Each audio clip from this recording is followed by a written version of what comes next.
Evening. We have Novak Djokovic. Who's going to go first? Novak, I think that's the 11th consecutive time you've reached the third round, and it actually puts you quite high in the list, just second behind Jimmy Connors. Why do you think you sort of are able to sort of maintain that consistency for so many years at this stage of the tournament? Because Federer and Nadal haven't. Well, that's the first time I hear about that stat.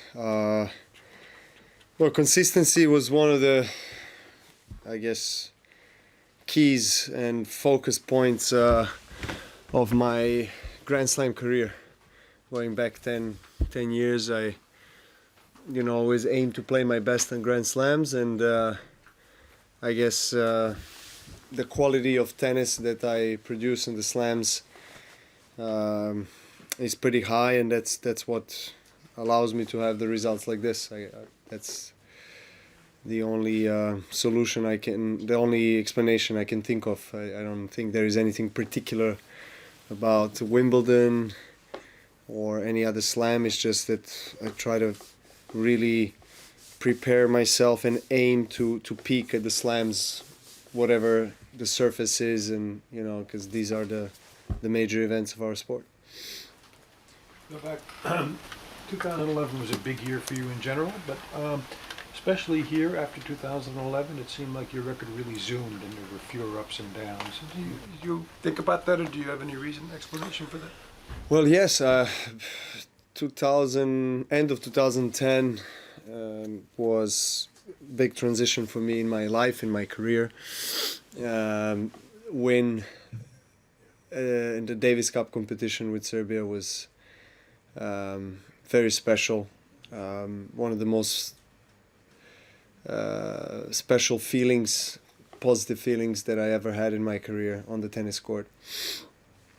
And I think so in the private life things started, I've kind of managed to find the balance between private and professional life, and just allowed me to perform at my best. And 2011 was one of the best, if not the best season I ever had.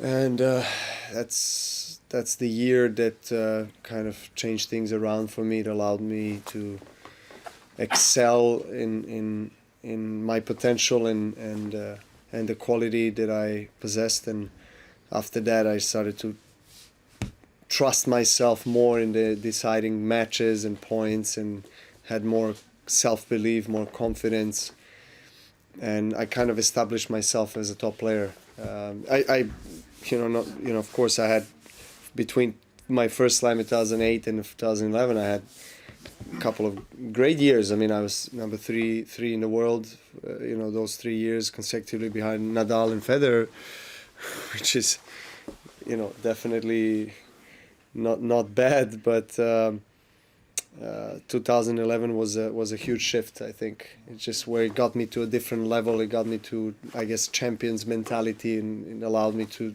win slams, and started to believe I can beat those two guys, because they were so dominant and they were taking away all the slams. No, I was just wondering, you didn't do your celebration at the end tonight. Was there any particular reason? I didn't. Yeah. Well, I didn't. It was too late. Yeah, I didn't feel like it. I guess at that moment it was just, I don't know. I usually do it, so next match I'll do it, hopefully. No, Novak. Sorry, the lady. I'm sorry. We'll get Novak, you only wore your cap in the second set for one game, and there seemed to be some suggestion there was an issue with the colour of it. Could you explain if you heard anything about the cap? No, chair umpire. I took the hat out of my bag, and chair umpire saw that I might use it, so he asked whether I have whether it's fully white or the inside of the front part of the hat is black, and it was. And so he asked for the permission, and I got the permission to use the hat. And I used it because the sun was really, really low from the side, and it was really hard to see from one end of the court, especially the first set and a half. It was kind of very awkward angle, so it was bothering both, I think, Dennis and me from that side. It was quite difficult to see the ball. Novak, please allow me to say how much, I think you know how much I admire you as a tennis champion, Thank you. and a wonderful person off the court as well. My question relates to Justin, who I've known and who I've admired for 2 decades, and who has, we all know, has many wonderful qualities. And I try and express myself clearly, but I'm wondering whether you've read the victim impact comments that were made by the person who he attacked and his wife. And if you've read that, how can one possibly consider this man who had this brutal attack in front of children, which was not, and there were other incidents that have been reported as well, for leadership in our wonderful sport? Is he proven guilty? He said no contest, and the judge stated to him, because of that, you will be considered guilty. Do you understand, Mr. Gimelstad? And he told her yes. Mm-hmm. And he also told a number of us that it would all come out and it would be, he would prove himself innocent, and he has not done that. Mm-hmm. And the report is devastating. And my question is, a leader, our leader, have you read it, and will you read it? I will read it. I haven't read it. I've spoken to Justin, and he has explained to me that he's still going through the process, the legal process. So he's not done yet on the court. Obviously, I know only his side of the story. I've had, as I've mentioned before, a really good relationship with Justin. I think he is away from our sport at the moment for a reason, because he just, I think he needs to take time to deal with this serious matter, and we as sport and players cannot have this kind of disturbance, so to say, in our sport or in our structure. So he understands that, and if he in the end of this whole process is proven guilty, obviously, there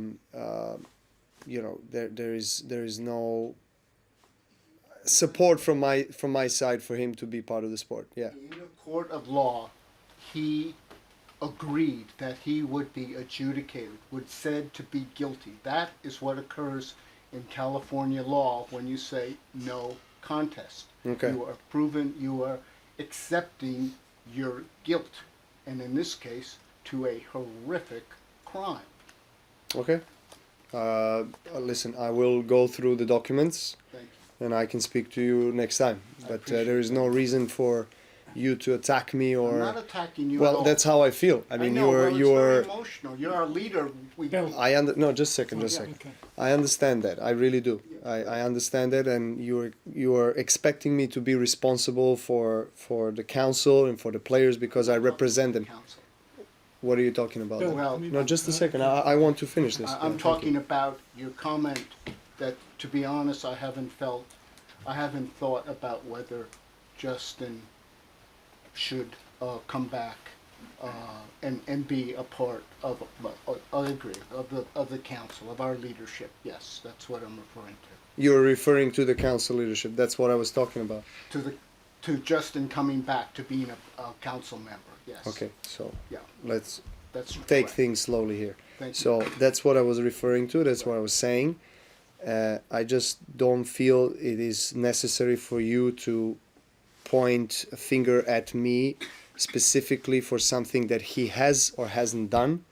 I told you that I'm going to go back and I'm going to read all the papers, and then we can have a discussion after that. That's all. There's no reason for you to, talk to me in that way, because I feel like you're pointing the guilt at me for some reason for what he has done or for supporting him or whatever. You know, I'm Right. telling you that I have Yeah. very good relationship with him, and I always had, and I'm not gonna lie about that. But if he is guilty about committing a crime, as you said, or whatever that has happened that night, that obviously changes things around for his future role in our sport. But if that is not the case, then I'm just saying, if that is not the case, then he is a huge asset for our sport and our players, and he has always been. He's been representing players very vocally for 10 years, and you have mentioned that at the beginning, right? Oh, he has So great so skills. that's all. That's all. Yeah. There's no reason for. But Yeah. I'm not accusing you of any crime. Okay. I'm saying No, I know you're not accusing me of a crime. You're accusing me for. I feel like you've been putting me on the spot because of what he has done, or Because of what that you I've been not said taking yesterday. enough action as a leader. That's what you're referring to. because you haven't looked into a very serious Okay, situation. I will look for at it. our- I our will look sport. at it. Thank you, Jeff. Thank you. I Sorry. appreciate it. Okay. Yes, thank you. Sorry, we need to move on. Yeah. We have run out of time, so we Yes. need to go to Serbia. I'm sorry. No, we'll do our friend Italian. I make it easier, okay? We didn't have time yesterday because you weren't here to talk about team losing. And my question is, the three players who are behind the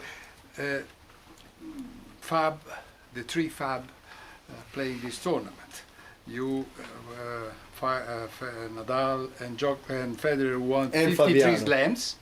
He's a fourth fab. Yeah, 53 slams. Well, the three guys, team, Tsitsipas, Zverev, they all lost in the first round, and they are considered the successors of the Fab 3 or Fab 4, whatever. What do you think? I mean, is that normal in your opinion? It's aren't you surprised, and how much you are surprised? We were.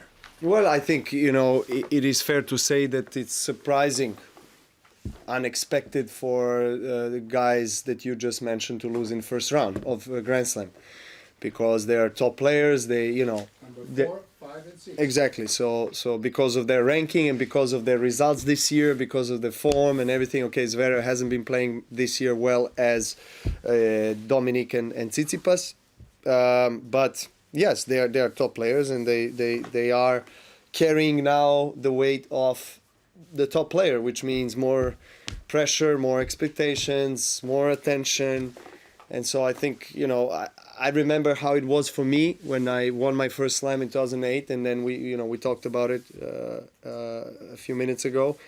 For the few years I wasn't, I was number 3, 4 in the world, and which was great, but I wasn't able to make that next step in the slams and win slams, and I know how that feels. So there is time. I understand that people want them to, they want to see a new winner of Grand Slam. They don't want to see three of us, dominating the slam titles, and eventually it's gonna come, in about 25 years, and and then we'll all be happy. Not too bad, not too bad. Yeah, sorry, yeah. Finished? Thank you. Some more? Okay, Serbia. Nole, Nije baš onako kako što je rekao, ali ne veze, nisi teo da ulazim. da pričamo o Hurkaču, pošto niko nije pitao, igrali ste u Parizu, očekuješ li da će on sa manje nervoze ući u taj meč, to pod broj 1, a drugo, trava mu ipak više odgovara? Trava mu više odgovara mu isključivo zbog serve. Ima izuzetno jak servis i stoji blizu linije i vata loptu u penjanju i trudi se da igra poprilično brzo. Tako da s te strane gledano definitivno više odgovaraju brže podloge u duelu sa mnom. Tako da mogu da očekujem drugačiji duel od onoga koji je bio na Roland Garrosu. Na Roland Garrosu sam poprilično dobro igrao, dobio ga, kako kažem, komfortno u 3 seta, međutim ovdje će, kao što rekoh, biti drugačije, tako da moram taktički isto drugačije da se spremim. Biće sve mnogo će se brže dešavati, tu su potrebne dobre reakcije na returnu. To je ključ da vratim return u teren i duboko i da ga na neki način nateram da odigra dodatni udarac na njegove servis gemove i da budem efikasan, precizan, kako da kažem, strateški ispravan na svoje servis gemove. Izuzetno je dobar momak, treniramo često, upoznao sam se poprilično dobro s njegovom igrom, znam šta me očekuje. Trudit ću se da, kako ja kažem, da mu zadam što više problema sa osnovne linije, dakle da ima osjećaj da mora da napravi nešto specijalno da bi dobio poen i da kažemo iskustvo je na moje strani. Šta je bilo? Ajde, izvini. Novače, odigrao si 2 meča. Pretpostavljam da porediš recimo ova 2 meča koje si odigrao tu recimo sa prošlom godinom kada si uzeo titul. Čime si najzadovoljniji posle ove 2 meča? Koncentracija, da kažemo, prisutnošću svojom, koncentracijom i posvećenošću od početka, od prvog do zadnjeg poena. Mislim da sam mentalno tu u potpunosti, fizički se dobro osjećam. Generalno igra je sve bolja i bolja, naravno tu ima nekih malo padova i možda nekih elemenata u igri koje mogu još da budu unapređeni, poboljšani, ali to je nekako i očekivano u početku Grand Slema, obično prvih par mečeva još tražiš svoju poziciju na terenu, tražiš igru, nekako šteluješ svoje žice i onda očekujem da kako turnir odmiče da ću da podižem isto svoj nivo igre. Već sam bio mali milion puta u ovim situacijama, tako da znam šta mi činiti. Rekao Viško kod onog udarca da je ušao duh Kiriosa u tebe. Kod onog kroz noge. Da, pa nije loš udarac bio, šteta, on je pročitao me, ali dobro, eto, mogu da pokažem sinu da i ja znam neki trik. I samo poslednje pitanjice, kad si se okrenuo ka tribinama, šta je doviknuo čovjek? Poprilično, ja sam ga pitao i onda izgleda da je on potvrdio to, znači on je rekao, možeš li da mi napraviš dete, muškarac? I ja sam se onako, ja sam ga pitao, ja sam me to pitao, a on se onako postidao, tako da... Ne možeš fizički. Ne znam šta bih ti rekao. Ne znam, to bi stvarno presedan bio. To je to. Živjeti.